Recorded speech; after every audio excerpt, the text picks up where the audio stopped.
Accident ಆದ ಸಮಯದಲ್ಲಿ ಸಮರ್ಥ್ ಅವರು ಫೋನಲ್ಲಿ ಮಾತಾಡ್ತಿದ್ರು ಅನ್ನೋದಕ್ಕೆ ಏನಾದರೂ ಸಾಕ್ಷಿ ಇದೆಯಾ? ಇದೆ ಸರ್.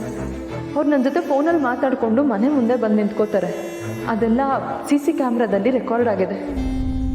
ಈ CCTV ಫುಟೇಜಲ್ಲಿ ಪಾಪು ಓಡಾಡ್ತಿರೋದು ಕಾಣಿಸ್ತಿದೆ ಅಂದಮೇಲೆ ಈ ಮನೆಯಿಂದ ಕಾರನ್ನು ಯಾರು ಕದ್ದಿರ್ಬೋದು ಅನ್ನೋದು ಗೊತ್ತಾಗ್ಬೋದು. ನಿಜವಾಗ್ಲೂ ಕಾರ್ ಕಳ್ತನ ಆಗಿದೆಯಾ ಅಥವಾ ಕಾರ್ನ ಶಾರ್ವರಿನೇ ತಗೊಂಡು ಹೋದ್ಲಾ ಅನ್ನೋದು ಗೊತ್ತಾಗತ್ತೆ.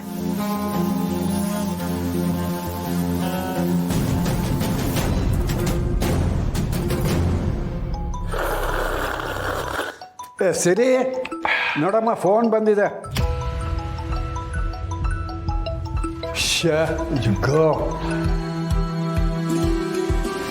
ಫೋನಲ್ಲಿ ಮಾತಾಡ್ತಾರೆ. ಹಲೋ ಅಮ್ಮ. ಪುಟ್ಟ, ನೀನವತ್ತು ಕೋರ್ಟಲ್ಲಿ CCTV ಫುಟೇಜ್ ಕೊಟ್ಟಿಯಲ್ಲ, ಅದೆಲ್ಲಿ ಸಿಕ್ತು? ಯಾಕಮ್ಮ, ಏನಾಯ್ತು? ನೀನು ಹೇಳ್ತೀನಿ. ನಿಮ್ಮ ಎದುರುಗಡೆ ಮನೆಯವ್ರ ಹತ್ರ ಇಸ್ಕೊಂಡೆ ಅಮ್ಮ. ಅವತ್ತು ರಾತ್ರಿ ನನ್ನ ಸಮರ್ಥಿಗೆ ಫೋನ್ ಮಾಡಿ ಟೈಮಿಂಗ್ಸ್ ಎಕ್ಸಾಕ್ಟಾಗಿ ನಂಗೆ ಗೊತ್ತಿತ್ತು. ನಾನು ಕಾಲ್ ಮಾಡಿದಾಗ ಸಮರ್ಥು ಮನೆ ಮುಂದೆ ಓಡಾಡ್ತಿದ್ದೀನಿ ಅಂತ ಹೇಳಿದ್ದ. ಆ ಟೈಮಿಂಗ್ಸ್ನ ನಾನು ಎದುರುಗಡೆ ಮನೆಯವ್ರಿಗೆ ಕೊಟ್ಟು CCTV ಫುಟೇಜಸ್ ಬೇಕು ಅಂತ ಕೇಳಿದೆ. ಅವ್ರು ಕೊಟ್ರಮ್ಮ. ಅವ್ರು ಆ ಟೈಮಿಂಗ್ದು CCTV ಫುಟೇಜಸ್ ನಂಗೆ ಕೊಟ್ಟರು. ಓ ಹೌದಾ? ಆದರೆ ಅದಕ್ಕಿಂತ ಮುಂಚೆ ಏನಾಯ್ತು ಅನ್ನೋದನ್ನ ನೀನು ನೋಡಿಲ್ವಾ? ಇಲ್ಲಮ್ಮ, ನಾನು ಕರೆಕ್ಟ್ ಟೈಮ್ ಕೊಟ್ಟಿದ್ನಲ್ಲ, ಆ ಟೈಮ್ದಷ್ಟೇ ಓಪನ್ ಮಾಡಿ ನೋಡಿದ್ವಿ. ಅದನ್ನು ಮಾತ್ರ ನಾನು ತೊಗೊಂಡು ಬಂದೆ. ಯಾಕಮ್ಮ? ಏನಿಲ್ಲ ಬಿಡು, ನಾನು ನಿನ್ಗೆ ಆಮೇಲೆ ಕಾಲ್ ಮಾಡ್ತೀನಿ. ಹಾಗಿದ್ರೆ ಅವತ್ತು ರಾತ್ರಿ ಏನಾಯ್ತು ಅನ್ನೋದನ್ನ ಎದುರು ಮನೆ CCTVಯಿಂದ ಚೆಕ್ ಮಾಡಿದ್ರೆ ಗೊತ್ತಾಗ್ಬೋದು. ಕಾರ್ನ ಯಾರು ತಗೊಂಡು ಹೋಗಿದ್ದಾರೆ ಅನ್ನೋದು ಖಂಡಿತ ಗೊತ್ತಾಗತ್ತೆ. ಈ ವಿಷಯನ ಮೊದಲು ಮಾಧವ್ ಅವ್ರಿಗೆ ಹೇಳಬೇಕು. ಏನಾಯ್ತು ಸಬ್ಲಾಡಿ? ತುಳಸಿ ಯಾಕೆ ಫೋನ್ ಮಾಡಿದ್ಲು?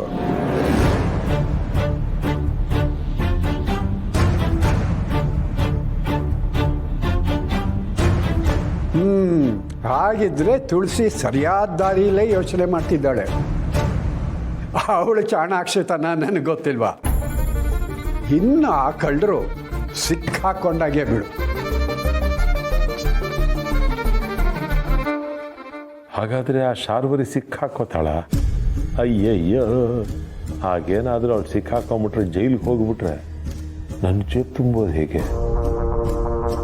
ಇಷ್ಟು ದಿನ ಕೈ ತುಂಬ ದುಡ್ಡು ಎಣಿಸ್ತಿದ್ಲು, ಇನ್ನು ಮುಂದೆ ಕಂಬಿ ಎಣಿಸ್ಬೇಕಾಗತ್ತಲ್ಲಪ್ಪ.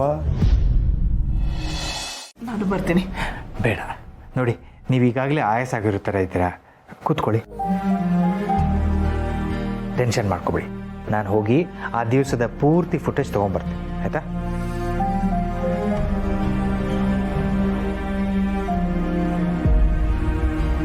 ಆ ಶಾರ್ವರಿ ತುಂಬ ಜಾಣತನದಿಂದ ನಾಜೂಕಾಗಿ ಕೆಲಸ ಮಾಡಿದ್ದಾಳೆ. ಮೊದಲು ನಮ್ಮನೆ CCTV ಫುಟೇಜ್ ಸಿಗದೆ ಇರೋ ಥರ ನೋಡ್ಕೊಂಡಿದ್ದಾಳೆ. ನಮ್ಮನೆ CCTVನ ಸರಿ ಮಾಡ್ಸೋಕ್ಕೂ ಬಿಟ್ಟಿಲ್ಲ. ಅದಾದಮೇಲೆ ಆಕ್ಸಿಡೆಂಟ್ ಆದ ಜಾಗದಲ್ಲಿ CCTV ಇಲ್ಲದೆ ಇರೋ ಕಡೆ ಹೋಗಿದ್ದಾಳೆ. ಯಾವಾಗ ತನ್ನ ಕುತ್ತಿಗೆಗೆ ಕೇಸ್ ಬರುತ್ತೆ ಅಂತ ಗೊತ್ತಾಯ್ತೋ ಆಗ ಕಾರ್ನ ರೌಡಿಗಳಿಗೆ ಕೊಟ್ಟು ನಂಬರ್ ಪ್ಲೇಟ್ ಚೇಂಜ್ ಮಾಡಿಸಿದಾಳೆ. ಈಗ ಸಿಕ್ಕಾಕೊಂಡ್ಮೇಲೆ ಕಾರೇ ಕಳ್ತನ ಆಗಿದೆ ಅಂತ ಸುಳ್ಳು ಹೇಳ್ತಾ ಇದ್ದಾಳೆ. ಪ್ರತಿ ಕ್ಷಣನೂ ತಪ್ಪಿಸ್ಕೊಳ್ಳೋಕೆ ಯೋಚನೆ ಮಾಡ್ತಾ ಇದ್ದಾಳೆ. ಶಾರ್ವರಿ, ಎಲ್ಲ ಸಮಯನೂ ಒಂದೇ ಥರ ಇರಲ್ಲ. ಕೆಟ್ಟ ದಾರಿಲಿ ನಡೆಯೋರು ಒಂದಲ್ಲ ಒಂದು ದಾರಿಲಿ ಜಾರ್ ಬೀಳಲೇಬೇಕು. ಎದುರು ಮನೆ CCTV ಫುಟೇಜ್ ಸಿಕ್ಕಿದ್ರೆ ನಿನ್ ಬಣ್ಣ ಎಲ್ಲ ಬಯಲಾಗತ್ತೆ. ಆ ಕಾರ್ನ ನೀನೇ ತಗೊಂಡು ಹೋದೆ ಅನ್ನೋದು ಗೊತ್ತಾಗತ್ತೆ.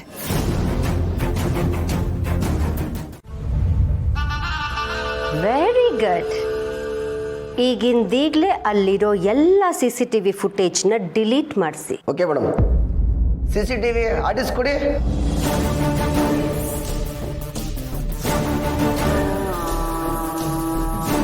ಹಾರ್ಡ್ ಡಿಸ್ಕ್ ಇಲ್ಲ, ಎಲ್ಲ ಫುಟೇಜಸ್ ಇದರಲ್ಲೇ ಇದೆ.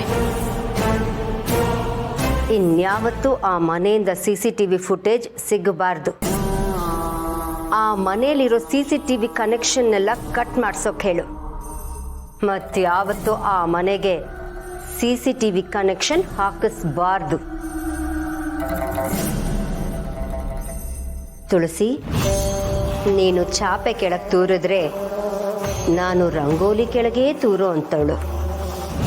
ನಕ್ಷತ್ರಗಳನ್ನು ಎಣಿಸೋಷ್ಟು ಚಾಲಾಕಿ ನೀನಾಗಿರ್ಬೋದು, ಆದರೆ ನಿನ್ನ ಲೆಕ್ಕನಾಗ ಹೇಗೆ ತಪ್ಪಿಸ್ಬೇಕು ಅಂತ ಗೊತ್ತಿರೋಂಥ ಪ್ರಳಯಾಂತಕಿ ನಾನು.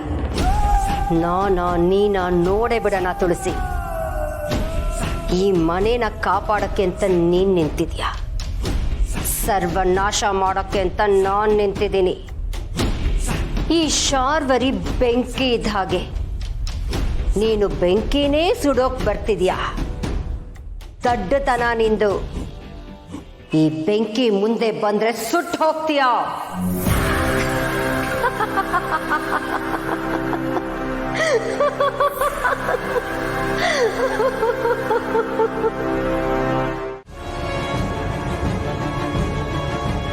ಅದನ್ನೆಲ್ಲ ನೀವೇ ಹೇಳಿದಿರಲ್ಲ ಅಭಿ, ನಾನ್ ಮತ್ತೆ ಹೋಗುವಂಥದ್ದೇನಿದೆ? ಅದಕ್ಕೆ ನೀವ್ಯಾಕೆ ಹೆದರ್ತೀರಾ ಶಾರ್ವರಿ? ತಪ್ಪು ಮಾಡಿರೋರು ಹೆದರ್ಬೇಕು. ನೀವೇನು ನಡೆದಿದೆಯೋ ಅದನ್ನೇ ಹೇಳಿ. ನಿಜವಾಗ್ಲೂ ತಪ್ಪು ಮಾಡಿರೋರು ಯಾರು ಅಂತ ಅವ್ರು ಕಂಡು ಹಿಡಿತಾರೆ. ಚಿಕ್ಕಮ್ಮ ಬನ್ನಿ ಹೋಗ್ಬರೋಣ. ಹೆದರ್ಬೇಡ ಶಾರ್ವರಿ, ಹೋಗ್ಬಾ. ನನಗೆ ಸ್ವಲ್ಪ ಬೇರೆ ಕೆಲಸ ಇದೆ, ಇಲ್ಲಾಂದಿದ್ರೆ ನಾನೇ ನಿನ್ನ ಸ್ಟೇಷನ್ಗೆ ಕರ್ಕೊಂಡು ಹೋಗ್ತಿದ್ದೆ. ಅಭಿ, ನೀನು ಶಾರ್ವರಿನ ಸ್ಟೇಷನ್ಗೆ ಕರ್ಕೊಂಡು ಹೋಗ್ಬಾ.